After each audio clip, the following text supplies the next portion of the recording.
Doctor Sreevarma ஆயுள் தரும் ஆயுர்வேதா அறுவை சிகிச்சையில்லா குணம் ஆயுள் கால நிவாரணம்.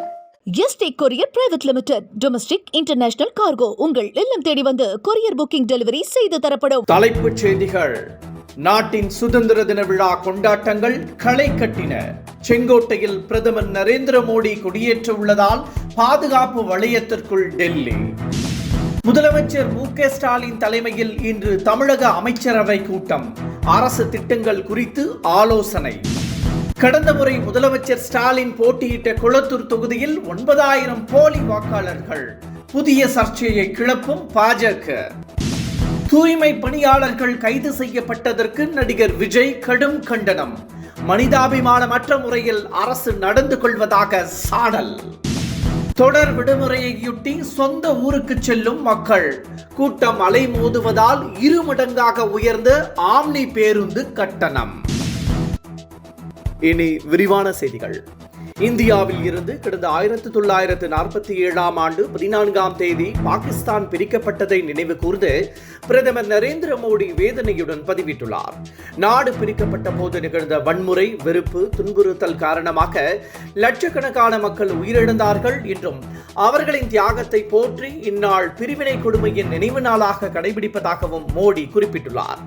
இந்த நிலையில் நம் மக்களின் போராட்டங்கள், தியாகங்களை நினைவு கூர்ந்து தேச ஒற்றுமை, சமூக நல்லிணக்கத்தை வலியுறுத்துவோம் என்றும் பிரதமர் தெரிவித்துள்ளார். இந்திய நாட்டின் சுதந்திர தின கொண்டாட்டங்கள் நாடு முழுவதும் களை கட்டியுள்ளன. பிரதமர் நரேந்திர மோடி செங்கோட்டையில் நாளை காலை மூவர்ண கொடியேற்றி சுதந்திர தின விழா உரை நிகழ்த்துகிறார். காலை 7:30 மணிக்கு நிகழ்ச்சிகள் தொடங்குகின்றன. இதனையொட்டி டெல்லி நகரமே பாதுகாப்பு வளையத்திற்குள் கொண்டு வரப்பட்டுள்ளது. போலீசார் குவிக்கப்பட்டு உச்சகட்ட பாதுகாப்பு ஏற்பாடு செய்யப்பட்டுள்ளது. முதலமைச்சர் மு.க. ஸ்டாலின் தலைமையில் இன்று அமைச்சரவை கூட்டம் நடைபெறுகிறது. இந்த கூட்டத்தில் முக்கிய திட்டங்கள், தொழில் முதலீடுகளுக்கு ஒப்புதல் உள்ளிட்டவை குறித்து விவாதிக்கப்பட உள்ளதாக தெரிகிறது. ஆனால் ஆணவ வன்முறை மரணங்களை தடுக்க சட்டங்கள் கொண்டு வருவது குறித்தும் ஆலோசிக்கப்படுவதாகவும் கூறப்படுகிறது. முதலமைச்சர் மு.க. ஸ்டாலின் வெளிநாட்டு பயணம் குறித்தும் ஆலோசிக்கப்பட உள்ளதாக சொல்லப்படுகிறது. தேர்தல் ஆணையத்துடன் இணைந்து பாஜக வாக்கு திருட்டில் ஈடுபட்டு வருவதாக காங்கிரஸ் உள்ளிட்ட கட்சிகள் கடுமையாக குற்றம் சாட்டியுள்ளன.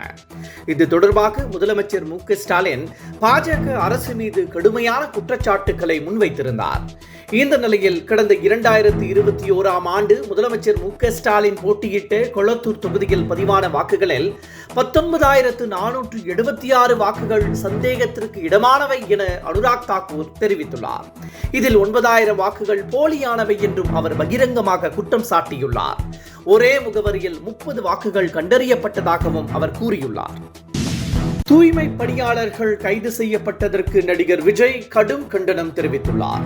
அறவழியில் போராடிய தூய்மை பணியாளர்களை அராஜக போக்குடன் மனிதாபிமானமற்ற முறையில் திமுக அரசு இரவோடு இரவாக கைது செய்துள்ளதாக அவர் சாடியுள்ளார்.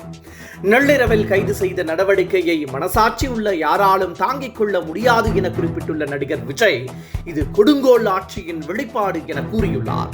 கைது செய்யப்பட்டவர்களை உடனடியாக விடுதலை செய்ய வேண்டும் என்றும் அவர் வலியுறுத்தியுள்ளார். சுதந்திர தினத்தையொட்டி முதலமைச்சர் மு.க. ஸ்டாலினுக்கு மிரட்டல் விடுத்த நபர் கைது செய்யப்பட்டுள்ளார். காவல் கட்டுப்பாட்டு அறைக்கு மர்ம நபர் மிரட்டல் விடுத்திருந்த நிலையில் இதுகுறித்து போலீசார் விசாரணை நடத்தினர். விசாரணையின் போது செங்கல்பட்டைச் சேர்ந்த கணேசன் என்பது தெரிய வந்தது. இதையடுத்து அவர் கைது செய்யப்பட்டார். தொழில் நஷ்டம் அடைந்ததால் மது போதையில் அவர் இவ்வாறு மிரட்டல் விடுத்ததாக கூறப்படுகிறது. மதுரை மாநகராட்சியில் வரி முறைகேடு தொடர்பாக மதுரை மேயர் இந்திராணியின் கணவர் பொன்வசந்த் கைது செய்யப்பட்ட நிலையில் அவர் சென்னையில் இருந்து அழைத்து வரப்பட்ட போது உடல்நலம் பாதிக்கப்பட்டது. நெஞ்சுவலி ஏற்பட்டதால் உடனடியாக மருத்துவமனையில் அனுமதிக்கப்பட்டார். இதனை அறிந்தவுடன் கணவரை பார்க்க மேயர் இந்திராணி சென்று விட்டார். நேற்று அவர் ராஜினாமா செய்வதாக இருந்தது குறிப்பிடத்தக்கது. தொடர் விடுமுறை வருவதால் ஆயிரக்கணக்கான மக்கள் சொந்த ஊர்களுக்கு பயணித்து வருகின்றனர்.